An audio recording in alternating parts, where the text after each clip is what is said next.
everyone, my name is Caleb, and this is my wonderful wife. Hi guys, I'm Lindsey. She does all the editing for our Steadfast videos, so go ahead and give her a round of applause.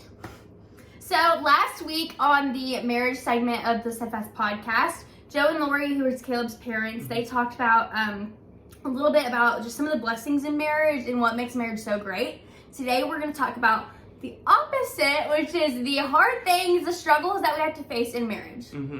So before we dive into that, I'm going to go ahead and read our verse, which is Matthew 19, verses 5 through 6.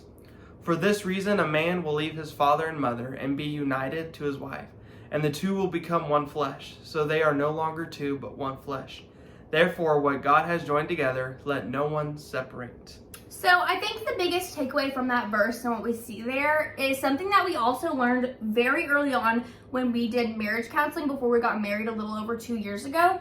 And that is that we are on the same team. We're on the same side. The enemy is the devil. And we have to work very, very intentionally to fight against him together as a team and as one flesh, like the verse says. And we have some notes here, and we kind of talked about before this video, like some of the struggles of becoming one flesh. And one of the struggles is you have to become more selfless. You know, it's no longer about you. You're no longer looking out for yourself. You're no longer just picking up after yourself. You're no longer just worrying. I'm no longer thinking, okay, is Caleb taken care of? I'm now thinking, is Lindsey taken care of first? And I think that's something that goes along with that as well, is you have to remember, like, when you're fighting these battles also, you're not alone. You don't have to walk through these hard things alone. You don't have to go through these hard seasons alone. God gave you a person for companionship, like Joe and Lori talked about last week. And it's a beautiful thing, but it also can be a struggle on the opposite end if you're not willing to put away the flesh of your pride and be like, okay, I can't do this on my own. I have God number one and my husband number two. I have to depend on those two to be able to make it through these tough times. And so that's gonna lead us to the second of the most common struggles, which is patience. Patience is something that I know in our marriage we definitely struggle with. And I'm sure in most marriages it is an issue because of our sinful nature and how all of us really have to fight being patient every day. I think it's a common struggle between people. And when you start living together, you know, you're gonna clash with your routines. It's very new. It's all new.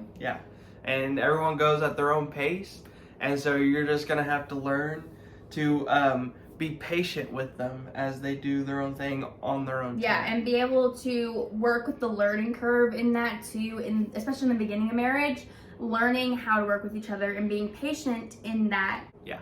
So this next one, I think, is a pretty big one. It is communication. This is one of my favorite things to talk about, specifically in marriage, because I find it really important, and I think that it is so important. I know females and women and wives normally tend to over-communicate, where men sometimes struggle on the opposite hand, and so I think that communication is super duper important, just to make sure that us as a team are on the same page with everything that we go through. Exactly. You know, I've played sports growing up, and the number one thing they tell you to do is to make sure you're talking. You know, and why wouldn't you do the same thing with marriage? That's really good. To make sure it all runs smoothly. You know, so definitely communication. So this one is a bigger one, definitely targeted more towards me.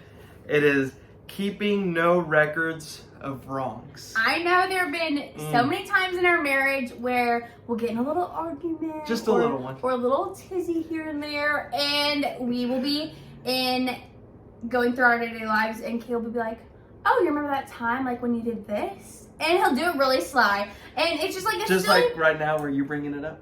And it's a really like silly thing most of the times. But sometimes like I'll be like, dude, let it go. Like, come on, let's move on from that. Like, it was weeks ago. What are you so long about that for? So. Encouragement. That one is a difficult one.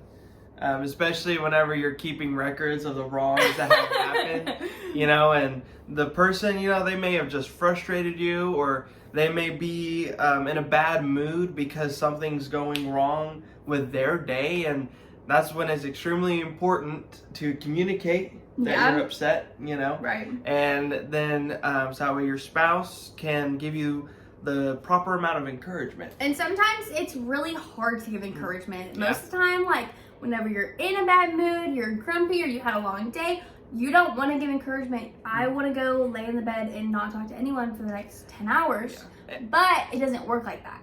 For the men, whenever whenever I see you in a bad mood, Yeah. the last thing I think of is to encourage you, because my first thought is, let's fix this problem. Right. And I just go in and I just try to take control, because for me, like for men, whenever that happens to them, they just want it to be fixed and then they're good, Yeah. But definitely need to learn to encourage.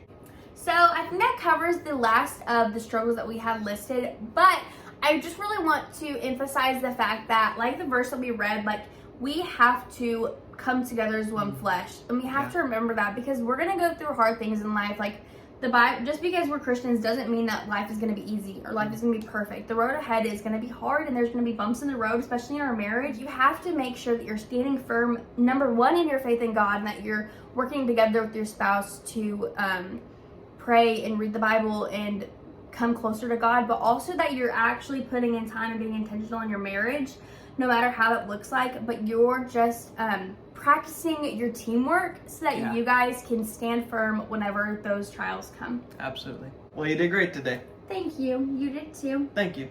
Make sure to like this video, comment below any thoughts or any struggles that you've had to face in your marriage and how you've overcame those, and be sure to subscribe to our channel to see more content like this. Thanks for watching. Bye.